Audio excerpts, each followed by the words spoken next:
हरे कृष्ण। तो आज हम लोगों ने पहले स्कंद का 30वें अध्याय का 41वां श्लोक पढ़ना है। 1.3.41।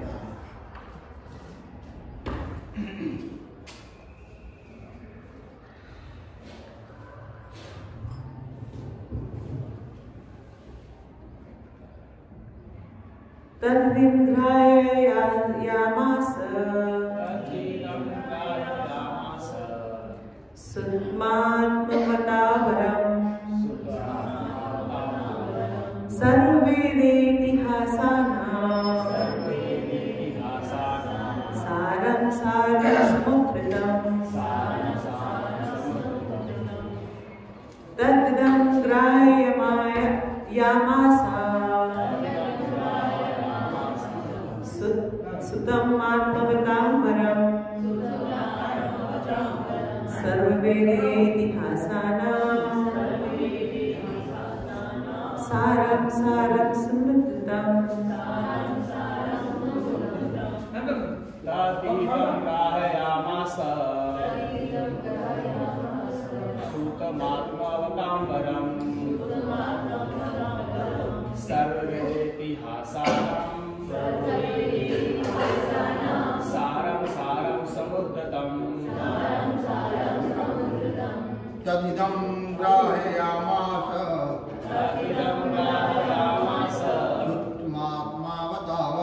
सुत्मात्मावतावरम्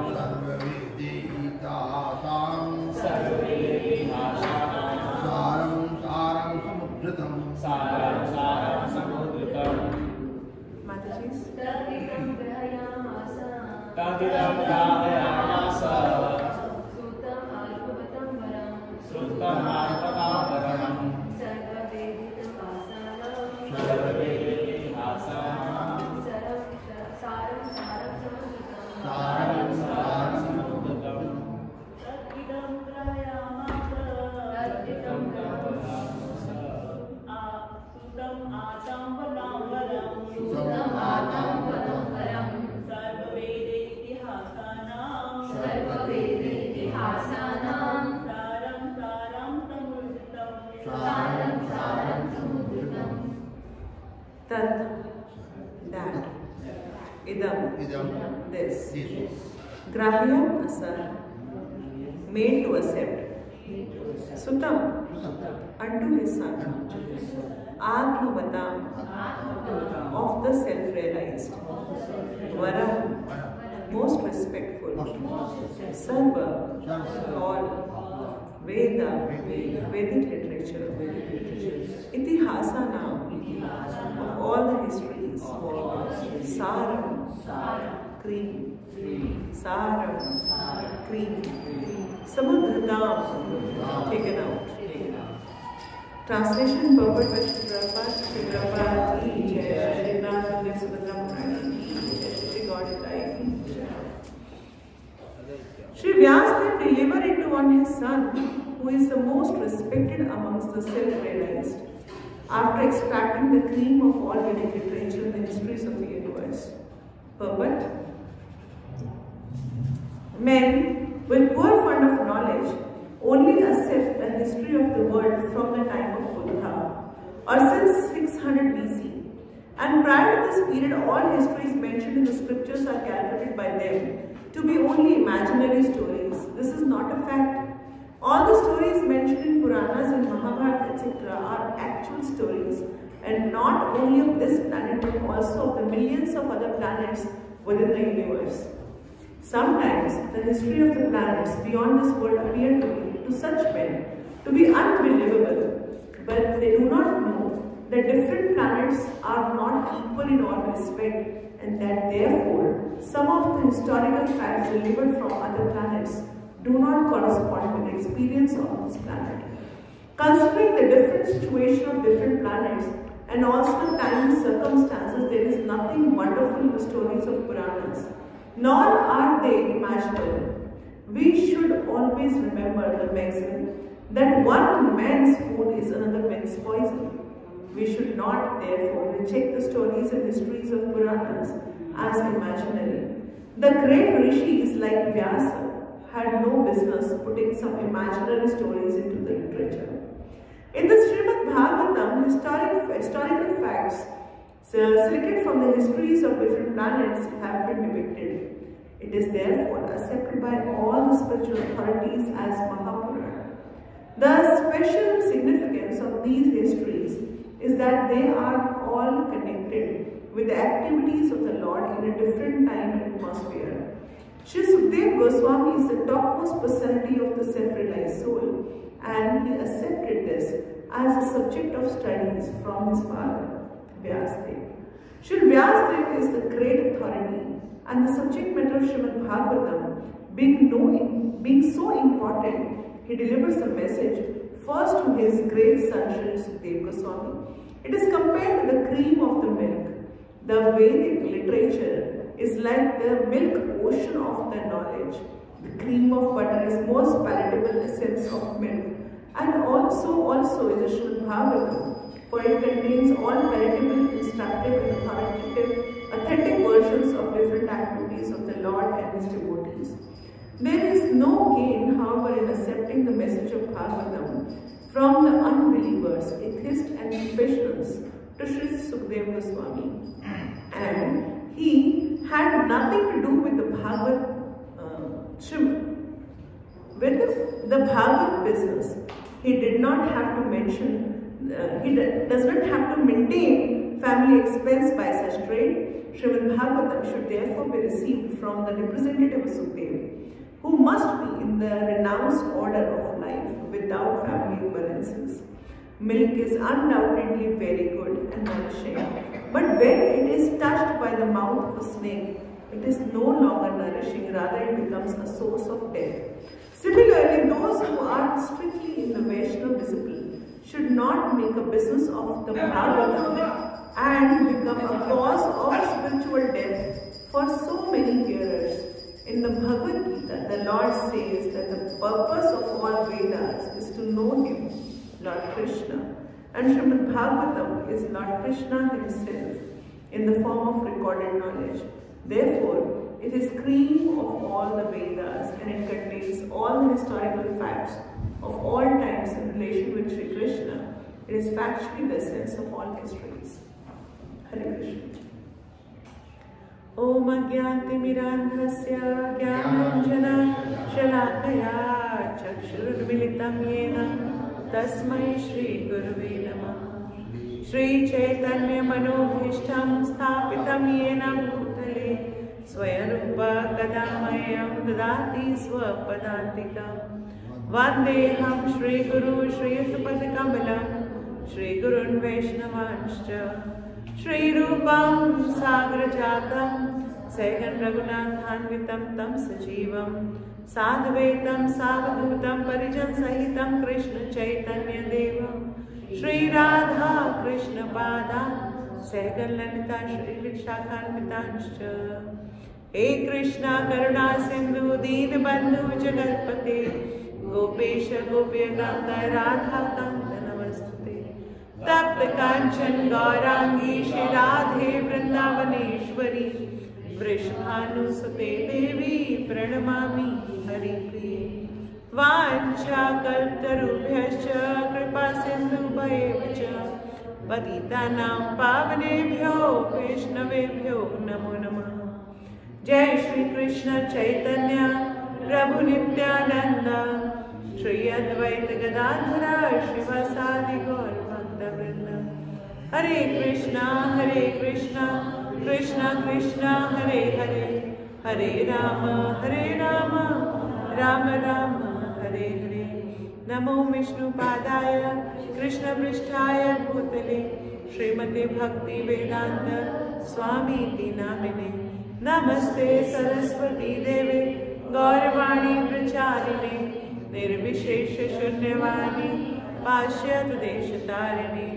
Mukam Karoti Vachalam, Vangum Langhate Girim, Yatripatam Hamande, Shri Guru Vrindavanam. हरे कृष्णा। तो आज का जो कल हमने श्लोक पढ़ा था उसमें हमने पढ़ा था कि श्रीमद् भागवतम भगवान का ही एक अवतार है। और उसके बाद हमने बताया था कि श्री व्यास देव जी ने उसे कंपाइल किया था। और इसके अंदर ये लोगों को चेंज करने के लिए है। श्रेयस लोकस्य धनम स्वद अध्ययनम महत्। तो लास्ट श्लोक में हमने ये पढ़ा था। तो आज क्या कह रहे हैं? श्री व्यास देव ने श्रीमद् भागवतम पूरा कंपाइल तो किया, मगर उनको समझ में नहीं आता वर्ड्स क्या देने हैं, वर्ड्स किस तरह से देने हैं। तो उन्होंने क्या किया, वो जो उन्होंने सारा ज्ञान उन्होंने अपना एक तरह से असेंबल किया हुआ था, वो सारे ज्ञान को अपने पत्नी को, उनका पुत्र गर्भ में है तो उनको दिया। तो सुखदेव गोस्वामी को जब ये ज्ञान मिला तो उन्होंने फिर श्रीमद् भागवतम को बोला।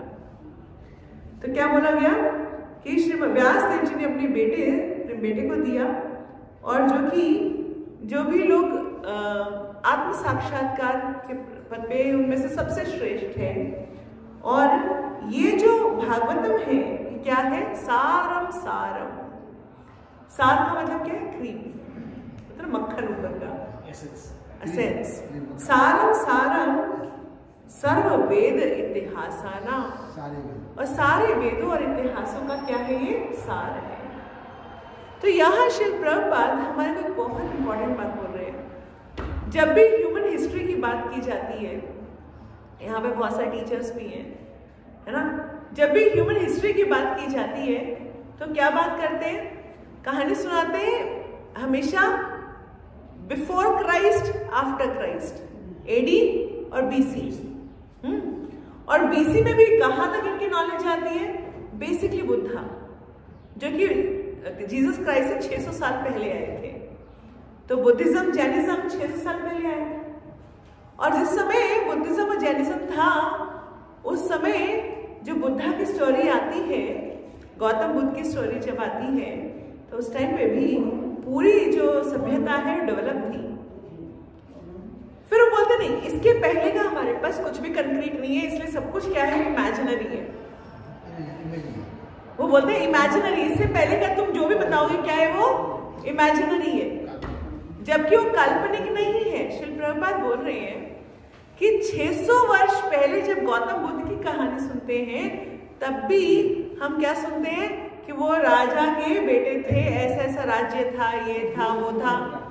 तब समझिए, हम अगर ध्यान समझें तो एक और बड़ी इंपॉर्टेंट बात समझ में आती है। जहां भारतीय सभ्यता 5000 साल पहले, अब उन्होंने द्वारका का जो पूरी सिटी है अंडरग्राउंड, उसको देख लिया, उसकी कार्बन डेटिंग कर ली। कार्बन डेटिंग के बाद उनको क्या मिला? अरे ये तो 5000 साल पहले का है, ये कैसे हो सकता है? इतना वैभवशाली कंस्ट्रक्शन जो 5000 से समुद्र के अंदर है, और पूरे उसे खंबे और उसके वो जो बड़े बड़े सिंहासन थे, सिंहासन तो प्रॉपरली लायन थ्रोन था, और इतने सारे महल थे, उसको देख के चकरा गए कि 5000 साल पहले जहां हम कहते हैं कि मनुष्य तो कौन सी उसमें था? आयरन एज, आयरन एज में था, है ना, उसमें था जहां पे वो गुफाओं में रह रहा था, गुफाओं के चित्र बना रहा था। वहां पर ये द्वारका कैसे निकल सकती है? चकरा जाते हैं। फिर उसके बाद वो राम सेतु ढूंढ लेते हैं नासा में, नासा के ऊपर से उन्होंने फोटोग्राफ सैटेलाइट से ली नासा ने, और पता चला राम सेतु है। अच्छा, फिर डाइवर्स गए, चलो जी राम सेतु ढूंढ के आते हैं। तो राम सेतु के लिए डाइव करके उन्होंने निकाला, उसकी कार्बन डेटिंग करी, तो लाखों वर्ष पुराना कैसे हो सकता है? उसके ऊपर पूरी की पूरी उन्होंने रिसर्च करी, और पूरी रिसर्च करने के बाद उनको एक बार ऐसा फील हुआ कि हो सकता है कि भाई ये कोई ज्योग्राफिकल चीज हो जिसको ये लोग राम सेतु कह रहे हैं, मतलब कि ऑलरेडी कोई बैरिकेडिंग हो, लैंड की वो चीज हो। मगर अल्टीमेटली सारी रिसर्च करने के बाद उन्होंने क्या देखा कि ये तो ऊपर था, नीचे की जो लेयर्स बनी है ये तो कुछ 100 साल पुरानी, 1000 साल पुरानी है। मगर जो ऊपर का जो राम सेतु है वो तो लाखों साल पुराना, चलो उसके जो पत्थर है वो लाखों साल पुराने की कार्बन डेटिंग आ रही है, जबकि नीचे की लेयर्स का पुल पहले बना है, बाद में उसकी नीचे की, जैसे पानी रुक जाता है कहीं पर तो नीचे लेयर्स जमा होना शुरू हो जाती है ना, तो उन सबकी वो लोग टाइम कैलकुलेट कर रहे हैं। तो जैसे जैसे वो उस राम सेतु के नीचे जाते जा रहे हैं, उसके बाद उनको पता चल रहा है कि टाइम विद टाइम ये धीरे धीरे धीरे धीरे ये सारी लेयर्स जुड़ी है। ऊपर तो राम सेतु पहले था, जबकि कोई ज्योग्राफिकल चीज होगी तो क्या होगी, नीचे से ऊपर आएगी, ऊपर से तैरती हुई थोड़ी ना नीचे जाएगी। मगर अब इनमें चकरा गए हैं, इनको समझ में नहीं आ रहा है क्या हो गया। और जो राम सेतु बात करी जा रही है वो तो सो कॉल्ड हिंदू माइथोलॉजी के अंदर ऑलरेडी रामायण में राम जी ने बनाई है, सारे वानरों ने बनाई है। और जो लंका में रावण का महल था वो आज भी है ना, और पूरा उन्होंने पूरे पहाड़ के ऊपर इस तरह से उन्होंने लंका की नगरी आज भी है, और जो अयोध्या है वो आज भी है, और जो मथुरा है वो आज भी है, और जो वृंदावन का मेंशन आता है वो आज भी है, जो बरसाना है वो भी है, कुरुक्षेत्र है वो भी है। कुरुक्षेत्र की मिट्टी खोद लेते हैं तो उसमें से भी लाल मिट्टी निकलना शुरू हो जाती है, तो ये भी है। तो एक चकरा जाते हैं, ये कैसे पॉसिबल है, ये तो पॉसिबल ही नहीं है।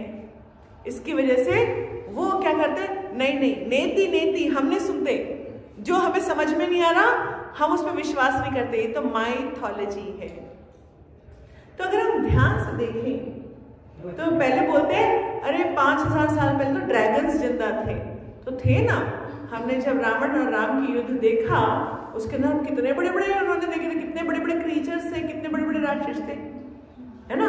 जिस वर मनुष्य की बात करते हैं वो तो स्वयं हनुमान जी है, क्योंकि वो तो मनुष्य की बॉडी भी है उनकी, और उनके एट्रीब्यूट्स मनुष्य जैसे हैं, और उनका फेस वानर जैसा है ना। और उस टाइम राम जी भी थे, वानर भी थे, और हनुमान जी भी थे, तीनों थे। तो इसका मतलब क्या हुआ कि ये फिर क्या बोलते हैं, माइथोलॉजी है। अगर हम चाइनीज सभ्यता का स्क्रिप्चर्स भी देखें, अगर हम चाइनीज सभ्यता के भी पुराने उनके स्क्रिप्चर्स उठा लें, उसके अंदर भी मेरू पर्वत है, उन्होंने भी मेरू पर्वत का मेंशन किया है। मेरू पर्वत के चारों तरफ का, जैसे भूमंडला हमारे शास्त्रों में 5वें स्कंद में बताया गया है कि भूमंडला क्या स्ट्रक्चर है, वैसे ही कुछ सिमिलर स्ट्रक्चर पार्शियल एक्सटेंट तक चाइनीज स्क्रिप्चर में मिलता है, एज इट इज मिलता है। तो अगर हम ध्यान समझें तो ये जरूर पॉसिबल है कि हमारे भारतवर्ष क्या है, भारतवर्ष आज से सिर्फ 30 साल पहले तो बांग्लादेश भी अपने इंडिया का पार्ट था, आज से 70 साल पहले तक तो पाकिस्तान भी अपना ही पार्ट था, उससे पहले भूटान बर्मा भी सब अपना ही पार्ट था, है ना। भारतवर्ष कहाँ तक जाना था, अफगानिस्तान तक। फिर गंधारी कहाँ से आई थी, गंधार से। गंधार क्या है, गंधार क्या है, अफगानिस्तान है। हम कहते हैं ना गंधारी अनार, गंधारी अनार क्या है, वो अफगानिस्तान के अनार है ना। तो आज भी है, अफगानिस्तान और ईरान के बॉर्डर को गंधार कहते हैं, वो आज भी है। ये सारा क्या था, भारतवर्ष। मगर इस भारतवर्ष के जो सभ्यता थी वो इतनी ज्यादा डेवलप थी कि जहां पर वो अभी गुफाओं में रह करके वो स्टिक पेंटिंग बना रहे थे, यहाँ पर क्या था, पूरी की पूरी सारी सभ्यता ऑलरेडी थी। अभी हम अगर ध्यान से अगर अपनी पीछे जो हमारे साथ हुआ उसको हम पीछे जाकर के, अगर हम पीछे जाकर के थोड़ा सा मॉनिटर करें, मैं थोड़ा सॉफ्ट बोल देती हूँ, कम लोग है ना ज्यादा। तो अगर हम पीछे जाके हमारे साथ क्या हुआ है उसको ध्यान से देखें तो एक्चुअली हमारी हिस्ट्री को, हमारी सभ्यता को मिटाने की कोशिश की गई। देखिए आज ना अभी भी कोशिश की जा रही है, पूरी तरह से कोशिश की जा रही है, मगर भारतीय सभ्यता जो हमारी वैदिक सभ्यता है वो इतनी स्ट्रांग है कि उसको कितना भी मिटाने की कोशिश की गई मगर उसके बाद भी वो मिटी नहीं है। रादर अगर ध्यान से देखा जाए तो अब एक्सपैंड कर रही है। अब पूरे विश्व में शिल प्रभुपाद की कृपा से अब सारे विश्व में वैदिक सभ्यता को समझने मानने वाले लोग बढ़ रहे हैं। तो ये केवल क्या हुआ, जो हमने कल जन्मदिन मनाया भक्तिसिद्धांत सरस्वती महाराज का, और उनके जो शिष्य हैं श्री प्रभुपाद, उन लोगों ने जो मूवमेंट शुरू करी वैदिक सभ्यता को पूरे वर्ल्ड में फैलाने की, आप इससे पहले देखिए तो आपको पता चलेगा कि हमारी सभ्यता को मिटाने के हमेशा प्रयास किया गया। आज भी आप देखिए, भारत को जब भी रिप्रेजेंट करना होता है तो किसको रिप्रेजेंट करते हैं? लाल किला, कुतुब मीनार, ताजमहल। आप किसी भी इंडिया की रिप्रेजेंटेशन को आप बाहर देखिए तो आपको क्या नजर आएगा? कुतुब मीनार, लाल किला और ताजमहल, ये 3 चीजें नजर आएंगी। जबकि अगर आप इनके अंदर जाके देखें, कभी आप में से कोई विजिट करके आया हो कुतुब मीनार या लाल किला, तो आपको दिखेगा कुछ भी तो नहीं है। क्या है? कुछ भी नहीं है। अगर आप हमारे मंदिर, ऐसे ऐसे मंदिर है हमारे साउथ इंडिया में, कुतुब मीनार उनके सामने बोना लगेगा। और कुतुब मीनार आप उसमें कोई निकाशी नहीं, कुछ नहीं है उसके अंदर, सिर्फ पिलर की तरह है कि हम खुद गए हैं, कुछ नहीं है वहां पर। मगर यही मंदिर आप देखेंगे तो उनके जितना तो पूरा कुतुब मीनार है उतना तो उतना गुंबद है हमारा, बाकी का मंदिर तो छोड़ दीजिए, है ना। जगन्नाथपुरी, मदुरई, श्रीरंगम टेम्पल हो गए, मतलब हमारे जो मीनाक्षी मंदिर है, रामेश्वर मंदिर है, रामेश्वरम टेम्पल देखिए कितना भव्य मंदिर है। तो कहने का मतलब है श्री श्री जगन्नाथ बलदेव सुभद्रा महारानी की जय, श्री श्री गौर की, श्री श्री राधा की। फॉरेन डेलीगेशन आते हैं, यूएस के प्रेसिडेंट आ रहे हैं, जापान के प्रेसिडेंट आ रहे हैं, तो उनको घुमाते थे ताजमहल, लाल किला, और तो उनको लगता था बस हमारी सभ्यता इतनी। गंगा आरती करवाते हैं। हमारा जो कहने का अर्थ ये है कि हमारी इंडिया को जो प्रेजेंट किया जा रहा था वो कुछ इस तरह के कुछ मकबरे और कुछ ऐसे किले से किया जा रहा था जिनमें कुछ भी नहीं है अंदर, मगर जो असली चीज है उसको मिटाने के लिए पूरा प्रयास किया। अगर आप ध्यान से देखें तो हमारे मंदिर जितने बचे हुए हैं वो कुछ गुजरात राजस्थान में और बाकी साउथ इंडिया में बचे हुए हैं, जबकि गंगा मैया तो हमेशा कहाँ बहा करती है? यूपी में। गंगा यमुना सभ्यता जो हमारी कही जाती थी वो गंगा यमुना सभ्यता तो यहाँ थी, मगर क्या हुआ उन मंदिरों का? जब साउथ इंडिया में 7,000 मंदिर है तो यहाँ के मंदिरों क्या हुआ? कहाँ गए वो सारे मंदिर जो गंगा किनारे बसा करते थे, जो पूरी सभ्यता थी गंगा किनारे, वो कहाँ गई? वो सारे के सारे मिटाने का प्रयास किया गया। तो श्री प्रभुपाद आज हमारे को इस पर्पट में ये बताते हैं कि हमारी हिस्ट्री से उतनी 600 साल पुरानी नहीं है, बल्कि 600 BC जहाँ बुद्धा है उसके पहले का सब चीजें क्या कर दिया जाता है? इमेजिनरी। जबकि श्री प्रभुपाद बता रहे हैं कि श्रीमद् भागवतम क्या है? सारे वेदों का सारम सारम क्रीम है। तो जो क्रीम है ये पूरे सारे के सारे इस ब्रह्मांड के प्लैनेट्स की कुछ कुछ ऐसी घटनाओं को लिया करके कंपाइल किया गया है। कुछ ऐसी घटनाएं जो कोई अचंभे में डालते, अरे ऐसे कैसे हो सकता है कि एक बंदे ने मरते समय सिर्फ नारायण बोला तो विष्णुदूत आ गए? ये कैसे पॉसिबल है? एक गजेंद्र ने, एक हाथी ने भगवान को पुकार लिया, स्तुतियां याद कर ली तो स्वयं विष्णु प्रकट हो गए। ये कैसे पॉसिबल है? तो जो इस तरह की घटनाएं भक्तों की, भगवान की, उनके परस्पर संबंध की, वो श्रीमद् भागवतम में आती है। इसीलिए जब गजेंद्र मोक्ष के अंदर बताया गया कि वहां पर त्रिकुट पर्वत था और एक सोने का पहाड़ था और एक चांदी का पहाड़ था और एक लोहे का पहाड़ था, तो समझिए सोने का पहाड़ कैसे हो सकता है?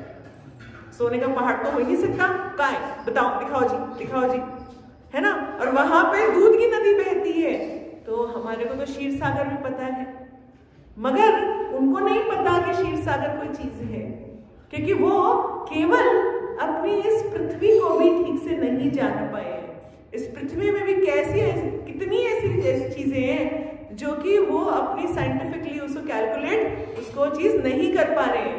जैसे कि हमारे कुछ ऐसे एरियाज हैं जो जिनको ब्लैक होल्स कहा जा रहा है अर्थ का, और उसको कहाँ वो डिफाइन कर पाते हैं? उसके पास से कोई चीज आती है गायब हो जाती है, उसके पास से कोई चीज निकले खत्म हो जाती है, कहाँ है वो चीजें? बट पॉइंट इज वो सब चीजें हैं, हमारे शास्त्रों में उसका वर्णन है। अगर 5th कैंटो के अंदर कॉस्मोलॉजी को ठीक से पढ़े तो आपको वो सारे स्पॉट समझ में आएंगे कि ये एक्चुअली ब्लैक होल नहीं है, ये कुछ और है। अंटार्कटिका के ऊपर से कोई भी एरोप्लेन क्यों नहीं निकल पाता है? क्योंकि वो पॉइंट है जहां से वो भूमंडल से अटैच्ड है। मगर वो बात हमें समझ में नहीं आएगी। क्यों नहीं समझ में आएगी? क्योंकि हमारे को सिर्फ साइंस पे विश्वास है, जो उन्होंने एक माइथोलॉजी क्रिएट करके, मैं साइंस को माइथोलॉजी कह रही हूँ, वो साइंस जो माइथोलॉजी क्रिएट कर रहे हैं हमारे दिमाग में, हम सब उसको मान रहे हैं, और जो प्रमाण है, एक्चुअल इतिहास है, उसको हम नकार दिए जाते हैं। तो हमारे को ये बात पूरी तरह से कन्विंस होनी चाहिए। तो कभी कभी जब हम बच्चों को ये बात पढ़ाते हैं, कि जब हम बताते हैं कि देखो बेटा ये हमारा इतिहास, तो कंफ्यूज हो जाते हैं कि अरे वो साइंटिस्ट ऐसे ऐसे बोलता था और हम तो ऐसे ऐसे बोल रहे हैं, ये कॉन्ट्राडिक्टरी नहीं है। प्रभुपाद तो ऐसे बोलते 84 लाख योनियां हैं, और यहाँ तो सिर्फ हमारे को बताया जाता है कि वो अमीबा से पैरामीशियम बना, पैरामीशियम से ये बना, फिर उसके बाद वो फिश बना, और उसके बाद फिर वो है ना सारे के सारे रेप्टाइल्स हैं, रेप्टाइल से बर्ड बन गए, बर्ड के बाद मैमल बन गए, मैमल के बाद ह्यूमन बीइंग आ गए। वो तो इस तरह से बना देते हैं, survival of the fittest one. और वही घोड़ा की गर्दन लंबी हो गई तो जिराफ बन गया। तो वो घोड़े की गर्दन आज क्यों लंबी नहीं हो रही भाई? वो आज बानर, जितने भी वृंदावन के बानर हैं, वे तो सारे इंसान बन जाने चाहिए थे। वो तो बहुत इंटेलिजेंट है, चश्मा कब निकाल के लेके जाते पता ही नहीं चलता उनका। तो उनको सबको तो इंसान बन जाना चाहिए था, है ना? वो तो अभी हमारे तो कोट पैंट पहन के चलने चाहिए थे, मगर वो तो नहीं चल रहे हैं। वो तो आज भी बंदर जैसी हरकतें कर रही है, मतलब आज भी एक फ्रूटी के लिए जो मर्जी कर रही है ना? तो कहने का अर्थ क्या है कि इसका मतलब अगर हमारी, और अगर आप डार्विन थ्योरी ध्यान से पढ़ें, पीछे ध्यान से जाएं, तो डार्विन ने खुद बोला था कि I am just joining the links. अगर इसको आप बिल्कुल बेस में जाकर, जहां उसकी प्रॉपर बुक है ओरिजिनल, उसको पढ़ें, तो उसने पूरे शुरू की लगभग 20% बुक मैंने पढ़ी हुई है। शुरू की 20% बुक उसने सिर्फ इस बात पे डेडिकेट की है कि this is only an assumption. I am just taking an assumption, I am just joining the links of the nature, जिसका मेरे पास कोई कंक्रीट एविडेंस नहीं है। आप पढ़ के देखिए, आपको पता चल जाएगा। मगर अभी हम क्या बोलते हैं, साइंटिस्ट क्या बोलते हैं, नहीं नहीं नहीं, अगर हमने ये बता दिया कि 84 लाख योनियां एक साथ एग्जिस्ट करती है, फिर हमें कौन सुनेगा?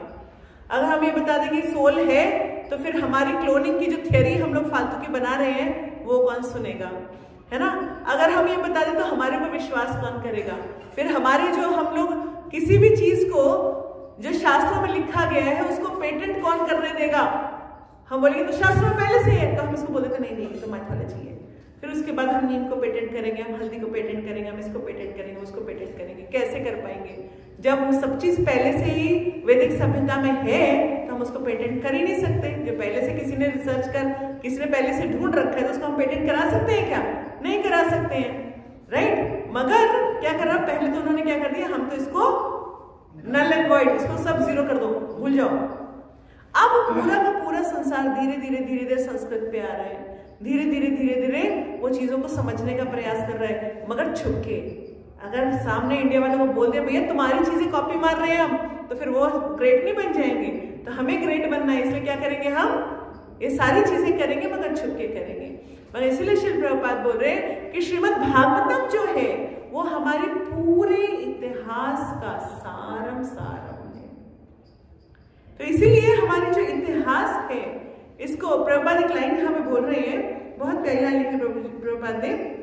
वो लिख रहे हैं, we should always remember the maxim that one man's food is another man's poison. मतलब अगर हम ये बात प्रूव कर देंगे कि ये श्रीमद् भागवतम ही पूरा इतिहास का सार है, तो क्या हो जाएगा, दूसरों के लिए पॉइजन हो जाएगा, उनके लिए तो मरने वाली स्थिति हो जाएगी कि अरे हमने इतना सब कुछ किया, अल्टीमेटली क्या हुआ? सारी दुनिया उनके पीछे पीछे भागे, तो इसलिए क्या कर रहे हैं, वो अपने आप को सो कॉल्ड लीडर घोषित करने के लिए वही वैदिक सभ्यताओं को, चीजों को ला करके सामने ला रहे हैं। मगर कैसे? एक नए लिफाफे में, एक नए उसमें, और क्या कर रहे हैं, उसको अपना बना करके। हाँ ये तो हम लाए हैं, देखो हमने रिसर्च करी है, देखो हमने डिस्कवरी की है, जबकि सब कुछ तो ऑलरेडी है। अब यहाँ पर एक और बात कही है कि श्रीमद् भागवतम भगवान का ही अवतार है। वो कैसे?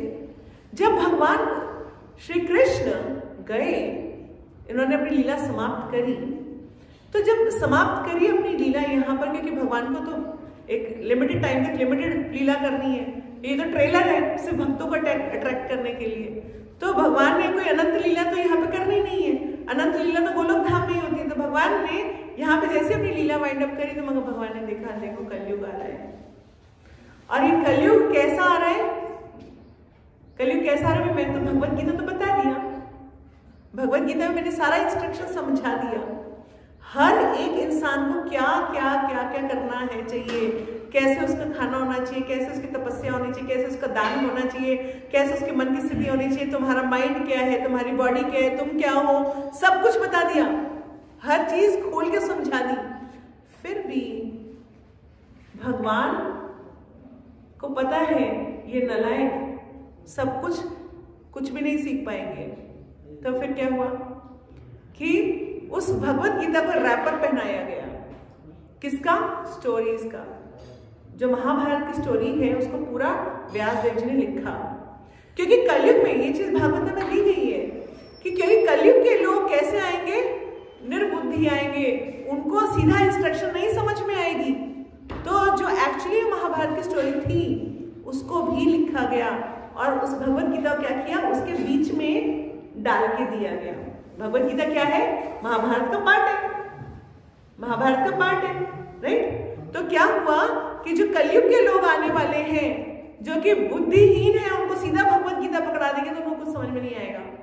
तो क्या किया, क्योंकि कलयुग के लोगों को स्टोरीज ज्यादा कोरिलेट करती है, उनको स्टोरी जल्दी जल्दी समझ में आती है। तो इसमें क्या किया गया कि जो महाभारत की घटनाएं हुई थी उसको व्याख्यान किया गया और उसके बीच में भगवत गीता को कैप्सूल की तरह डाल दिया गया। तो कैप्सूल में क्या करा जाता है, ऊपर एक चाशनी की कवर लगा दी जाती है और बीच में दवाई डाल दी जाती है ना, ताकि जब बच्चा उसको फाके तो उसको मीठा लगे, उसको लगे हाँ भाई टॉफी है, और वो खा करके उसके बाद उसको चुपचाप उसके पेट में दवाई चली जाए। तो बिल्कुल ऐसे ही महाभारत के अंदर वो पूरा का पूरा जो पुराण लिखा गया उसके बीच में भगवत गीता को डाला गया, बिल्कुल कैप्सूल की दवाई की तरह। मगर फिर महाभारत तो फिर इतना लंबा हो गया क्योंकि इतनी सारी घटनाएं थी, इतने सारे लोग थे, इतनी सारी कहानियां थी। तो लगा कि शायद अभी भी, क्योंकि भगवान को ठीक से ग्लोरीफाई नहीं किया, नारद जी ने व्यास देव जी को बोला कि आपने भगवान को ठीक से ग्लोरीफाई नहीं किया, इसलिए अभी आप सेटिस्फाइड नहीं हो, तो अभी आप क्या करो, ऐसा ग्रंथ लिखो जिसके अंदर भगवान को सही से ग्लोरीफाई करो। तो भगवान के भक्तों को और भगवान को इस पूरे इस ब्रह्मांड में जो जो जिस प्लेनेट पे भक्तों की बड़ी बड़ी घटनाएं हुई हैं उन सबको आप यहाँ पर उद्धृत करो, ठीक है। तो इसकी वजह से क्या हुआ, श्रीमद् भागवतम जब भगवान गए तो भगवान ने अपनी ही प्रेजेंस हम तक पहुंचाने के लिए क्या किया, एक सिचुएशन क्रिएट किया। क्योंकि किसी भी चीज को करने के लिए क्या करते हैं, एक सिचुएशन क्रिएट की जाती है, और भगवान तो वैसे भी इस चीज के लिए माहिर है, सिचुएशन क्रिएट की जाती है। सोचिए वो परीक्षित महाराज जो भी कुछ घंटे पहले भूख प्यास से व्याकुल हो गए थे, उसी कुछ घंटों के बाद वो 7 दिन तक वहां पर बिना कुछ जल अन्न ग्रहण किए एक ही मुद्रा में बैठ के श्रीमद् भागवतम का श्रवण कर रहे हैं। ये कैसे पॉसिबल है? अगर एक बंदा अगर सपोज करिए इतना वीक है कि वो कुछ घंटों की भूख प्यास को सहन नहीं कर पाया और उसका दिमाग इतना ज्यादा इरिटेट हो गया कि वो उसे सांप पहना दिया, तो क्या है ये, क्या है ये, क्या कहेंगे आप इसको? स्क्रिप्ट बनाई हुई है, स्क्रिप्टेड है कि परीक्षित महाराज को इस तरह से एक सिचुएशन में डाला जाएगा, उनको श्राप मिलेगा, और श्राप के बाद जब उन्होंने जिज्ञासा करने का प्रयास किया, सुखदेव गोस्वामी भी आ गए, व्यासदेव जी भी आ गए, पराशर मुनि भी आ गए, नारद मुनि भी आ गए, सारे बड़े बड़े संत ऋषि मुनि सब वहां पर आ गए। ये कैसे हो सकता है? तो क्या है ये सब चीजें? भगवान के द्वारा एक सिचुएशन क्रिएट की जा रही है। जैसे श्रीमद् भागवतम ही आगे भीष्म देव बोलते हैं कि everything has a plan of Lord, सब कृष्ण की प्लानिंग है। तो जब प्लानिंग होती है, जैसे एक प्ले होता है तो जो ड्रामेटिक्स प्ले जो डायरेक्टर होते हैं वो क्या करते हैं कि आपको ये रोल करना है, उसके बाद आपकी एंट्री है, उसके बाद आपने ये रोल करना है, उसके बाद आपने ये रोल करना है। बिल्कुल वैसे एक ड्रामा बनाया जाता है ताकि हम जैसे जो शुद्र बुद्धि के प्राणी पैदा होने वाले हैं उनको भगवान का ज्ञान दिया जा सके, उनको श्रीमद् भागवतम पढ़ने का सुनने का मौका मिल सके। इसीलिए ये पूरा का पूरा क्या होता है, एक सिचुएशन क्रिएट की जाती है। तो भगवान ने इवन भीष्मदेव ने भी कहा कि जब सब कुछ हो रहा है ना, ये सब कुछ क्या हो रहा है, ये भगवान की प्लानिंग है, ये सब कुछ भगवान के प्लान के अकॉर्डिंगली चल रहा है। तो भगवान देखते हैं कि हम जैसे जगाई मधाई से ज्यादा गिरे हुए लोग इस कलयुग में, जगाई मधाई का तो उद्धार हो गया, हम जैसे लोग अभी भी यहाँ आगे भी चलते रहेंगे। तो इसलिए इनका उद्धार कैसे होएगा, तो उस उद्धार करने के लिए क्या किया, श्रीमद् भागवतम को एक परिस्थिति बनाई गई परीक्षित महाराज के साथ। जैसे कि प्रभुपाद एक और बात बोलते हैं कि कभी कभी सास अपनी बहू को समझाने के लिए अपनी बेटी को डांटती है ना। तो बिल्कुल वैसे ही उनका प्रिय भक्त कौन है, परीक्षित महाराज, जिसको तो उनको गर्भ में दर्शन दे दिए। आप सोचो कोई ऐसा और एग्जाम्पल है जहां गर्भ में दर्शन हो गए भगवान के। तो परीक्षित महाराज को गर्भ में दर्शन दिए भगवान ने, उनकी रक्षा करी गर्भ में। तो ऐसे भक्त को इतनी टेढ़ी सिचुएशन के अंदर डालना कि मतलब कहा वो राज ऋषि, भूख प्यास का कोई मतलब ही नहीं है, उनको भूख प्यास से वो आतुर हो रहे हैं और उसकी वजह से वो क्या हो रहा है, सांप डाल रहे हैं, उसके बाद उनको श्राप मिल रहा है। और वो भी किसी से, एक छोटे बच्चे से, है ना, वो श्राप दे रहे हैं किसको। अगर चाहे तो वो राजा होकर के मना कर सकते हैं कि क्या है, मैं तुम्हारा श्राप नहीं ग्रहण करता, उसको काउंटरैक्ट कर सकते हैं, राजा उसको पनिशमेंट दे सकते हैं क्योंकि वो तो खुद राज ऋषि है, राजदंड भी है उनके पास, ऋषि दंड भी है उनके पास। और वो एक नन्हा सा बच्चा ब्राह्मण जिसको कुछ अभी तो सीखा भी नहीं है ठीक से, उसने दिया, उन्होंने स्वीकार कर लिया, स्वीकार करके वो बैठ गए। और बैठने के बाद वहां पे सुखदेव गोस्वामी आ गए, सारे राजर्षि आ गए और तब श्रीमद् भागवतम को बताया गया। इसलिए क्या बोला जा रहा है कि ये सारे के सारे इतिहास, वेदा जो वर्ड बोलेगा, सर्व वेदे वेदे इतिहासानाम, सब वेदों का और इतिहास का क्या है, सारम सारम। ये क्या है, सारे वेद और इतिहासों का सार है। प्रभुपाद एक और बात बोल रहे हैं, प्रभुपाद बोल रहे हैं कि जैसे अगर किसी को थोड़ा सा पॉइजन दिया जाए, थोड़ा सा, तो ज्यादा असर नहीं होगा, उसको स्लो पॉइजन कहते हैं, है ना। मगर अगर पूरा पॉइजन पिला दिया जाए तो क्या होगा, वो मर जाएगा। मगर बिल्कुल ऐसे ही अगर सांप काट जाए तो क्या होगा, सांप काट जाए तो मर जाएगा, मगर कभी कभी उसको बचा भी लेते हैं, वे सांप का जहर निकाल दिया, बच गया, मर भी सकता है। मगर अगर वो सांप किस दूध को चख ले तो उस दूध की हर बूंद अपने आप में एक जहर बन जाती है। और दूध पी ले कोई तो क्या होगा, उसका मृत्यु निश्चित है कि इतना सारा जहर पी लिया, अब उसको कोई नहीं बचा सकता। ठीक है, अगर दूध सांप चख जाए तो उसकी हर कण अपने आप में पूरा पॉइजन बन जाता है, पूरा पॉइजन बन गया। अब इतना सारा पॉइजन पी लोगे तो उसके बाद तो कहां बचेगा कोई। अच्छा चलो, तो यहाँ पर श्री प्रभुपाद क्या बोल रहे हैं कि जो वैष्णव हैं उनको स्ट्रिक्टली कभी भी भागवतम पैसों के लिए नहीं करनी चाहिए, क्योंकि अगर हम भागवतम पैसों के लिए करते हैं तो क्या होगा, वो बिल्कुल वैसा है जैसे कि दूध विष में वो सांप का चखा हुआ दूध, अगर वो दूध सांप चख जाएगा तो उसके बाद क्या होगा, उसकी आध्यात्मिक मृत्यु निश्चित है। तो कभी कभी कोई लोग बोलते हैं कि भाई भागवतम, कई बार हम पूछते हैं भागवतम करा रहे हैं, अच्छा कितना खर्चा आएगा, 20 लाख 30 लाख, दिल्ली से जोन में तो 50 लाख भी चला जाता है, पूरे आडंबर होते हैं, पूरी नौटंकियां होती हैं, है ना। तो ये क्या है, ये केवल एक ड्रामा नहीं है, आध्यात्मिक मृत्यु का केंद्र है। मैं आपको एक सिंपल सा एग्जांपल देती हूँ। क्या हुआ, मेरी ही सोसाइटी में एक ने 7 दिन की भागवतम रखी। मैं नाम नहीं लूंगी कौन आए हुए थे, कोई बहुत बड़े आचार्य आए हुए थे, कोई बहुत बड़ा फंक्शन किया था, उन्होंने लगाए होंगे 20-30 लाख रुपए कम से कम लगाए हुए थे। तो उन्होंने लगा करके भागवतम किया।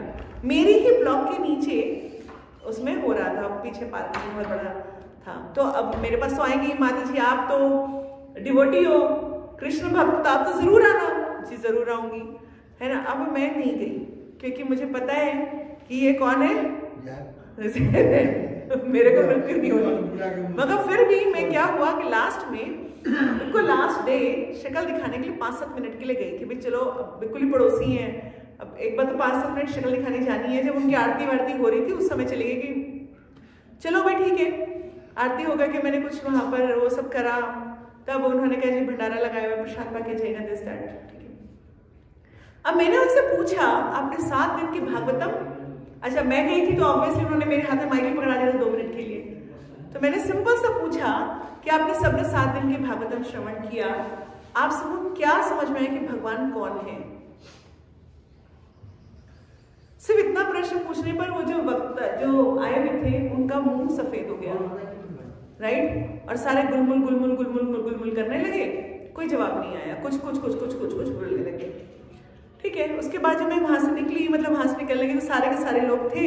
तो जब अपनी ही उसमें था तो अपनी सोसाइटी के लोग थे सारे, तो सब मेरे पास पूछ रहे थे माता जी इसका उत्तर क्या है, माता जी इसका उत्तर क्या है, जो आपने क्वेश्चन पूछा। अरे आप 7 दिन का भागवत श्रवण कर रहे हो, जबकि भागवतम की पहली लाइन क्या है, ओम नमो भगवते वासुदेवाय। और वासुदेव कौन है? भगवान स्वयं कृष्ण। इतना सिंपल क्वेश्चन है। आपने 7 दिन, कुछ लोगों ने तो हाथ खड़ा किया। मैंने पूछा था कितने लोगों ने रोज भागवत श्रवण किया अभी, तो बहुत सारे लोगों ने हाथ खड़ा किया। लगभग पूरी 2-4 लोग थे जो बोल रहे थे कि नहीं हमने नहीं, हम तो 7 के 7 दिन आए जी। वेरी गुड, भगवान का नाम बताइए। तो सब गोल गोल गोल गोल गोल गोल गोल गोल गोल गोल गोल। तो इसको क्या पता चलता है, ये क्या है, दूध जो कि सामचक्र। इसलिए कभी भी भागवत वर्णन कीर्तन हमें कभी भी अपने किसी स्वार्थ के लिए नहीं करना चाहिए। वहां से आया हुआ पैसा कभी भी आपकी जेब में जाएगा तो क्या करेगा, आपकी पीढ़ियों तक को पॉइजन कर देगा। तो इसको कभी भी हमारे को अपनी जेब में नहीं रखना चाहिए। अगर कभी कीर्तन में या किसी कथा में या किसी भागवत उसमें कहीं अगर हमारे हाथ में 2 रुपए भी आते हैं तो हमारे को उसको क्या करना चाहिए, अपने मंदिर की उसमें डाल देना चाहिए। नहीं तो क्या होएगा, ये दूध वो वाला है जो जहर बन गया है, तो कहीं ना कहीं किसी न किसी को तो डसेगा। तो हमारे को इस बात का बहुत ख्याल रखना चाहिए। इसलिए प्रभुपाद ने यहाँ पे जो लाइन लिखी है, similarly those who are not strictly in the Vaishnav discipline should not make a business of Bhagavatam and become a cause of spiritual death for so many hearers. तो प्रभुपाद बोल रहे हैं कि जो भी वैष्णव नहीं है वो तो ऐसा करते, तो क्या करते हैं, वो दूसरों की आध्यात्मिक मृत्यु का कारण बन जाते हैं। इसीलिए अब इतने सारे चैनल खुल गए हैं टीवी के, है ना। आप देखिए पूरा टीवी, आप किसी सोनी पे जाइए, आप अमेज़न पे जाइए, आप किसी भी उसका लीजिए, नेटफ्लिक्स लीजिए, सब में कुछ ना कुछ एक स्पिरिचुअल चैनल है। और सबके स्पिरिचुअल चैनल के ऊपर कुछ कुछ स्वामी जी आकर के भागवतम सुना रहे होते हैं। बट क्या, और ये सभ्यता क्या धार्मिक बन रही है कि अधार्मिक बन रही है? अधार्मिक बन रही है। आजकल बच्चे बड़ा प्राउड फील करते हैं बोलते हुए, oh we are atheist, we don't believe in God. तो अगर आप ये बोल के प्राउड फील कर रहे हैं, है ना, तो इसका मतलब क्या हुआ कि आप ये बता रहे हैं कि ये कुछ लोग तो बोलते हैं, अरे कुछ तो ऐसे बोलते हैं, मैं ही भगवान हूं, मैं भगवान हूं। अच्छा, तो कल मैं, ताने और मैं यहाँ खेत में घूम रहे थे। हाँ, खेत में घूमते हुए हमने गोभी देख रहे थे। तो गोभी देख करके ताने यही बोली, माता जी ये गोभी कोई भगवान बना सकता है? हम में से हमारे जैसे भगवान कोई बना सकता है ना? नहीं बना सकता ना। तो ये तो केवल भगवान ही बना सकते हैं ना। ये तो कोई भी इंसान जो सो कॉल्ड भगवान है, अपने आप को बहुत सारे भगवान बोलते फिरते हैं कि मैं भगवान हूँ, तो वो एक गोभी बना के दिखाए तो, है ना, नहीं बना सकते ना, वो एक गोभी का तार भी नहीं बना सकते। तो प्रभुपाद बोलते हैं आपसे घास बना दो, एक घास का तिनका बना दो तो भी मैं मान जाऊंगा, है ना, तो वो नहीं बना सकते हैं। तो कहने का अर्थ क्या हुआ? कहने का अर्थ केवल इतना कि श्रीमद् भागवतम हमारे पूरे इस यूनिवर्स के, इस ब्रह्मांड के इतिहास के अंदर जो मुख्य मुख्य घटनाएं हुई हैं उनका वर्णन है, और वो हमारे को सिखाने के लिए है कि हमें अपना जीवन कैसे जीना है। क्योंकि हम जब पुराने रेफरेंसेस लेते हैं कि वो भक्त के साथ ऐसी स्थिति आई थी, उसने क्या किया, वो भक्त के साथ ऐसा प्रॉब्लम हुआ था, उसने क्या किया। पृथु महाराज के जब 99 यज्ञ पूरे हो चुके, 100वें यज्ञ में इंद्र बार बार उनका घोड़ा चोरी कर रहे थे, तो पृथु महाराज ने केवल एक इंस्ट्रक्शन में बात मान ली, जबकि उनको एक तरह से कोई भी अगर हो बोल में पागल हूं, मैं इतने सारे सालों से यज्ञ कर रहा हूँ, 100वें यज्ञ अश्वमेध यज्ञ पर आकर के आप घोड़ा चोरी कर रहे हो। तो ब्रह्मा जी ने उनको कहा कि नहीं आप मान जाइए, वो मान गए, कोई बात नहीं छोड़ देता हूं। आप अगर वृत्तासुर की कहानी सुनते, एक एक लाइन उसके पढ़ के मतलब ऐसे लगता है कि अरे एक डिवोटी ही जो बाद में एक राक्षस बन गया जस्ट कंफ्यूजन की वजह से, वो कितना हम्बल है, कैसे वो युद्ध के क्षेत्र में भी भक्ति के नियम सिखा रहे। तो भागवतम एक ऐसा ट्रेजर है, एक ऐसा खजाना है जिसके अंदर से आप एक एक लाइन पढ़ते जाएंगे तो आपको लगेगा कि सच में ये वो है जो हम अपने जीवन में, अपने जीवन की हर परिस्थिति पे लगा सकते हैं। तो भगवत गीता हमारी इंस्ट्रक्शन मैनुअल है, और भागवतम हमारा एग्जाम्पलरी मैनुअल है।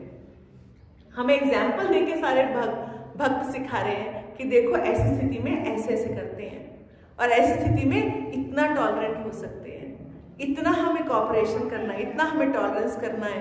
हमारे को सारी क्वालिटीज श्रीमद् भागवतम पढ़ने से समझ में आती है कि इंसान के अंदर क्या क्वालिटीज होनी चाहिए। तो ये सभी कुछ भी माइथोलॉजी नहीं है, ये कुछ भी ऐसा नहीं है कि हमने व्यास देव जी, और प्रभुपाद एक और बात बोल रहे हैं कि व्यास देव जी का कोई बिजनेस थोड़ी ना था जो उनको बुक प्रिंटिंग करनी थी और उसके पैसे कमाने थे, इसलिए उन्होंने स्टोरीज लिख दी। कुछ भी उनको उससे क्या फायदा होना था? उन्होंने क्या किया, केवल वो सारा का सारा जो नॉलेज था, जो सारा ज्ञान था, उसको उन्होंने इस तरह से कंपाइल किया ताकि हम उसको अपने जीवन के लिए संहिता, मतलब कॉन्स्टिट्यूशन बुक, मतलब जो हमारा रूल बुक है वो बना सके। तो यही बात सुखदेव गोस्वामी को वहां पे कोई ट्यूशन देने के पैसे थोड़ी ना मिल रहे थे, ना कोई सैलरी मिल रही थी, मगर फिर भी उन्होंने पूरा का पूरा श्रीमद् भागवतम बोला। किस लिए? इसलिए ताकि हम जैसे जो फॉलन सोल्स हैं, जो आत्माएं, जो बद्ध आत्माएं यहाँ पर हैं, उन सबको उद्धार हो सके, वो सुन सके और अपने जीवन को इम्प्रूव कर सके और कृष्ण भावनामृत को प्राप्त कर सके, भक्ति कर सके, और अपना जो ना सिर्फ अपने आप को प्योरीफाई करें बल्कि अपने पूरे चारों तरफ के लोगों को भी प्योरीफाई करें। हरे कृष्ण। आप में से किसी का कोई प्रश्न है या कोई एड ऑन पॉइंट बोलना है? माता जी हरे कृष्ण, बहुत अच्छा लगा माता जी, समझ में आ रहा है धीरे धीरे करके। माता जी एक प्रश्न है कि हम लोग संडे को आउटिंग पे गए थे रमन नदी, ठीक, वहाँ जाके बच्चे वहाँ सैंडी मतलब कर रहे थे रजनी, तो एक महाराज जी मिले तो बोले कहाँ से आप लोग आए हैं? तो हमने बताया कि इस्कॉन गुरुकुल है। अच्छा, तो वहाँ भगवद गीता पढ़ाई जाती है। तो उन्होंने एक प्रश्न करा कि लघु सिद्धांत कौमुदी के बिना भगवद गीता नहीं पढ़ सकते हैं, नहीं पढ़ना चाहिए, है ना, उच्चारण सही नहीं होता, ऐसा होता है। तो वो समझना चाह रहा हूँ कि क्या किस तरह। देखिए, हमारे को श्री प्रभुपाद ने इसीलिए हर श्लोक को संधि विच्छेद किया,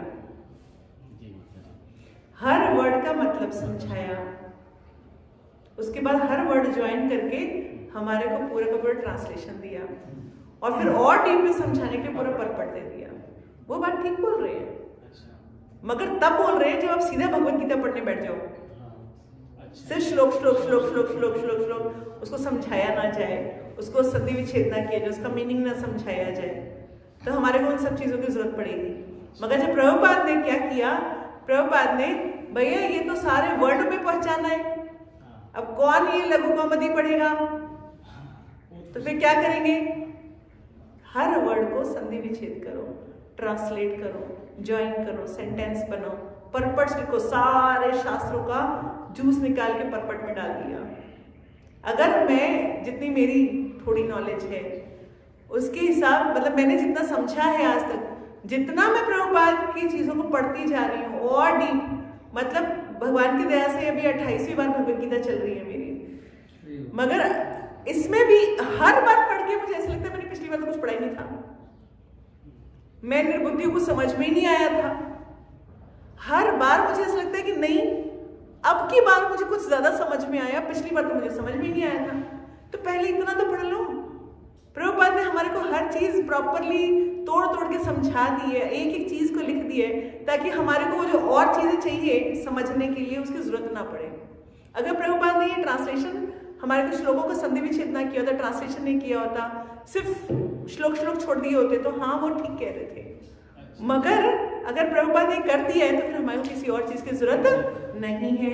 तभी हमारे को इस ये भगवद गीता पूरे संसार में रेवोल्यूशन ला रही है, पूरे संसार में हर देश में प्रचार बढ़ रहा है, हर देश में लोग 4 नियम फॉलो कर रहे हैं। जो 4 नियम तोड़ने वाले लोग हैं वो 4 नियम फॉलो कर रहे हैं। अजीब स्थिति है, मतलब -50 डिग्री साइबेरिया में भी 4 नियम फॉलो हो रहे हैं। रोज सुबह 4:30 बजे वहां पे मंगला आरती हो रही है, मतलब जहां पर आप उंगली बाहर निकालेंगे तो उंगली उसके बाद हमेशा के लिए डेड हो जाएगी, उसके बाद में वो सुबह मंगला आरती चादर में कर रहे हैं ना।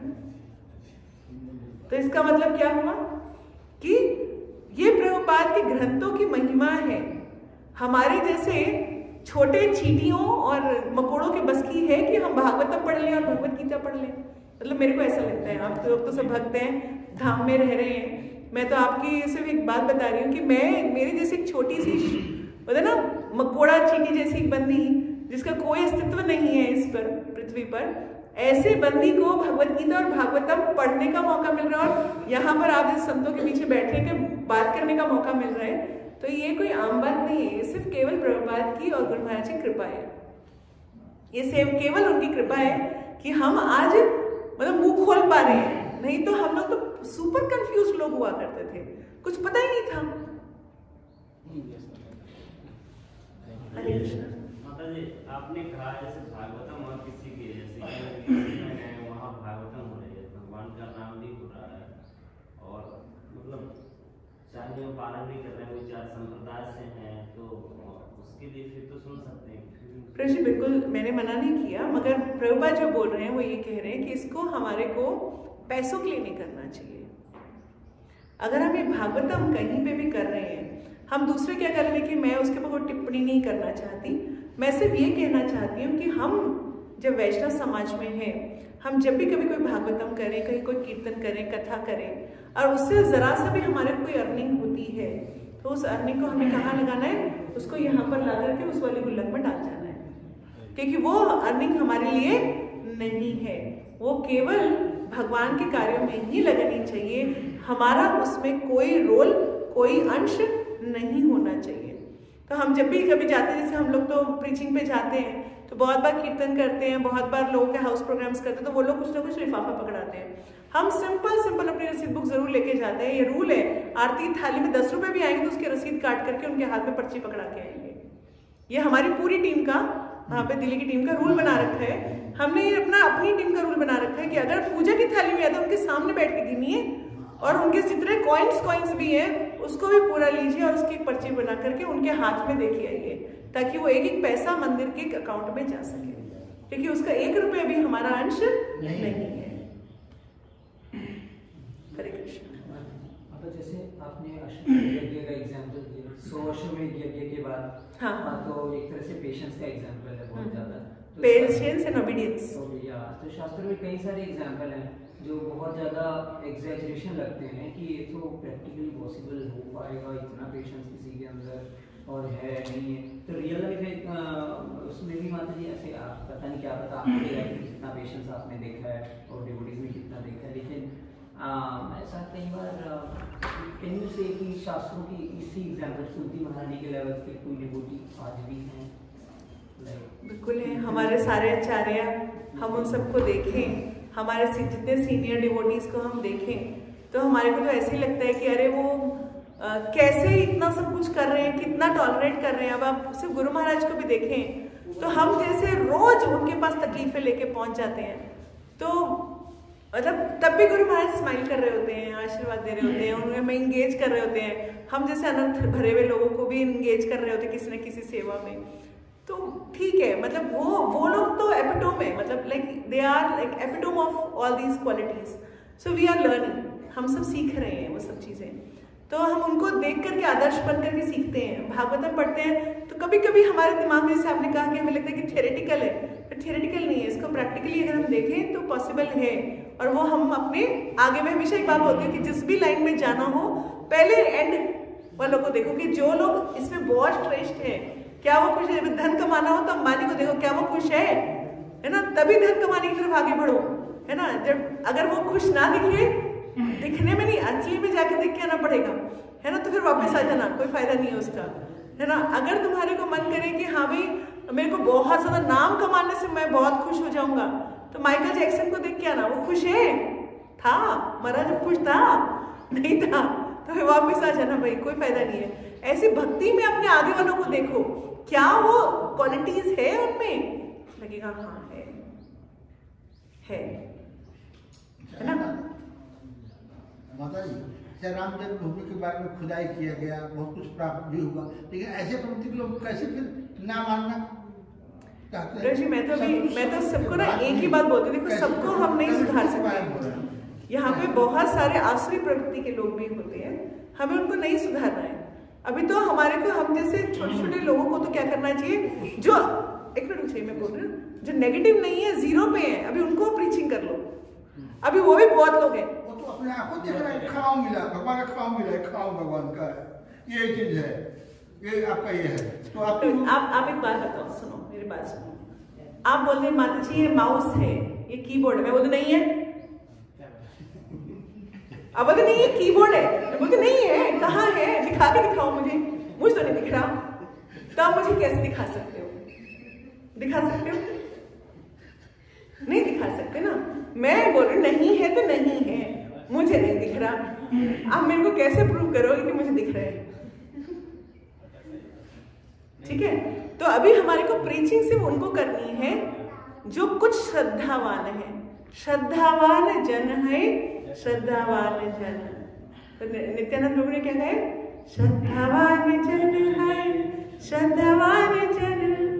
तो उन्होंने जो श्रद्धावान, उन्होंने भी क्राइटेरिया मांगा, क्या मांगा, श्रद्धा होनी चाहिए, तभी उस नामहट के बाजार में आपको कुछ खरीदने को मिलेगा। तो नाम का बाजार तो नित्यानंद प्रभु लगा के बैठे ही हैं, मगर उसके मार्केट में एक ही प्राइस है, वो क्या है, श्रद्धा। तो जिसके साथ थोड़ी थोड़ी श्रद्धा भी होगी ना, उसको जाके हम प्रीच कर सकते हैं। जिसमें श्रद्धा ही नहीं है, आप उसको, मतलब वैसे गुरु महाराज तो उनको भी प्रीच कर देते हैं, मगर मेरे जैसे बंदों के लिए नहीं है।